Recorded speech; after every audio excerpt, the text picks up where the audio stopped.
Hey nerds, and welcome to Agents of S.H.I.E.L.D. Theories and Conspiracies. I'm Brian from Good Nerd Bad Nerd.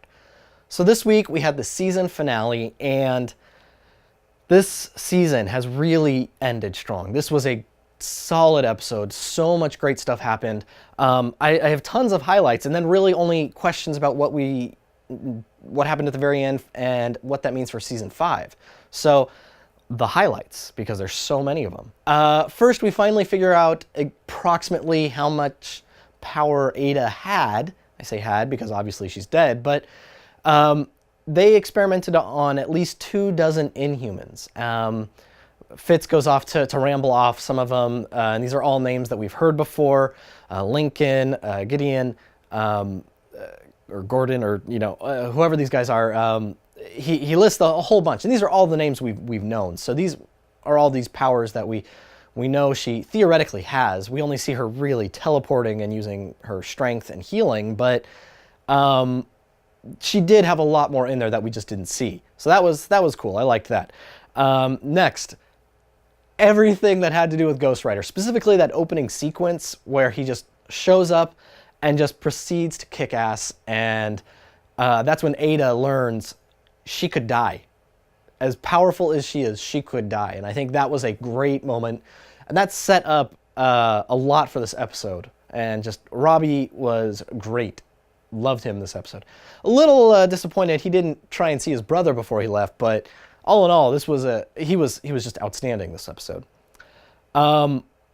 Speaking of that, Coulson and the team are asking him, where did you come from? We thought you were in hell. And he just said, hell is relative. He said there's so many places worse than Earth that you could call them, any of them, hell. And that was a great line, and I'm pretty sure he's referring to where he was. Pretty sure it's the Dark Dimension, but at this point it's pretty much irrelevant to the grand scheme of the story. Next, Talbot. That was a shocking moment, and I still have no idea how he's alive. He got shot in the forehead, right? I'm not mistaken here. They said he still had a pulse. I don't know how that. It's blowing my mind that he is still alive. So I don't know what's going on there. But Talbot is apparently still alive. But that just kind of blew my mind. Next, Mac and Yo-Yo. I'm not gonna lie. Mac's moment with Hope, where he is just holding onto her so tight, and Yo-Yo's not gonna leave, and he's just wailing, the pain that he is going through because he knows he's about to lose her. That was brutal.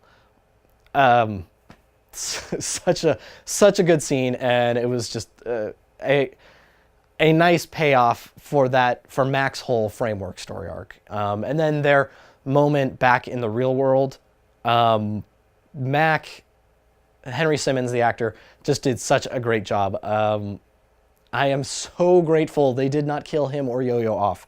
I know a lot of people were expecting them because they seemed very much like the most likely characters to die, but the fact that they did not kill them off makes me so happy, because we need more of them. Next, Simmons. I 100% thought Simmons was going to die. I thought that was the end of her. They had me tricked. They had me totally fooled. And that was pretty damn brilliant on them. So the writers and everyone on that scene did such a good job. Elizabeth Henstridge, Ian DeCasticker. It was such a good scene. That being said, when we do realize she's alive and it was a trick and she is just gunning Ada down, that was a great moment as well. She's like, I know, it just felt good. I just really wanted to shoot you. Therapeutic for her. So that whole sequence was great. And then the Ghost Rider trade-off was amazing. Yeah.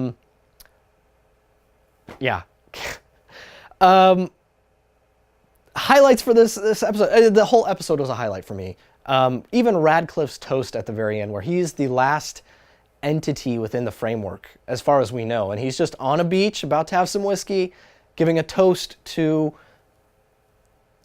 life as he knows it. and then he's gone. That was a very, very awesome way for that character to go. And I think when the show was talking about a significant character is going to die, I think that's who they meant. Radcliffe was officially dead. Ada, obviously, officially dead, but I think Radcliffe was the one they were really talking about. And we did get one answer. Nobody else besides Ada used the machine to come out of the framework. So as much as we wanted Trip, or maybe a good Ward, or even Radcliffe to come back, that sadly was not the case. Season 5. The questions we have for Season 5, the two big ones. What was Coulson's deal with the Ghost Rider, and where are they? What's going on there? So first, Coulson's deal. Honestly, I have no idea. I've been speculating about this. When Robbie leaves, he's clearly going to see the Ancient One to give them the book to have for them to protect it. But he mentions this deal that Coulson made with the writer. The only thing that I can guess is maybe that Coulson will be the host of the Ghost Rider at some point, or another Ghost Rider.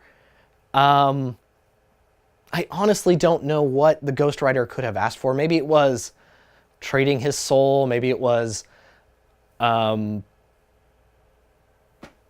somebody down. Maybe it was he needed some errands, or there was some work on Earth that the Ghost Rider needed done that Coulson would have to do.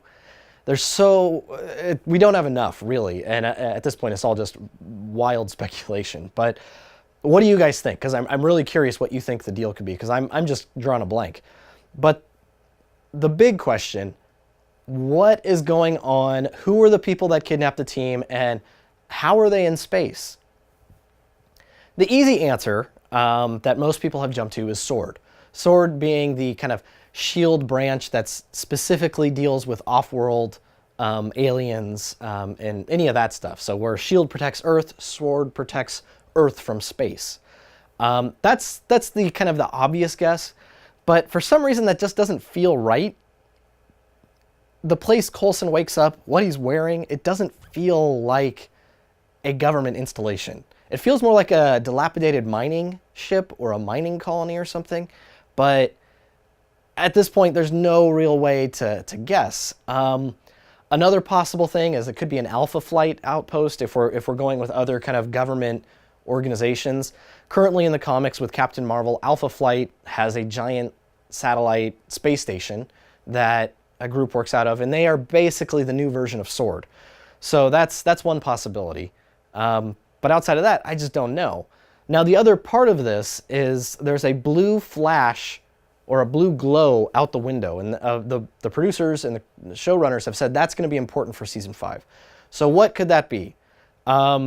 Maybe this is some sort of alien invasion, an alien incursion. Maybe it's some sort of cosmic event. I have no idea. I could just ramble a list of things. You know, it could be their version of the Kree-Skrull War. It could be their version of the Annihilation Wave. It could be some sort of interdimensional thing, maybe some sort of negative zone thing like the Annihilation Wave. It's really impossible to tell. Maybe it's something to do with Asgard. What do you guys think? I'm drawing a blank, but great way to end Season 4. So happy we're having a Season 5. Let me know what you guys thought in the comments, and don't forget to check out my other videos and my weekly podcast. Until next week, guys, I'm Brian from Good Nerd Bad Nerd, and this has been Agents of S.H.I.E.L.D. Theories and Conspiracies.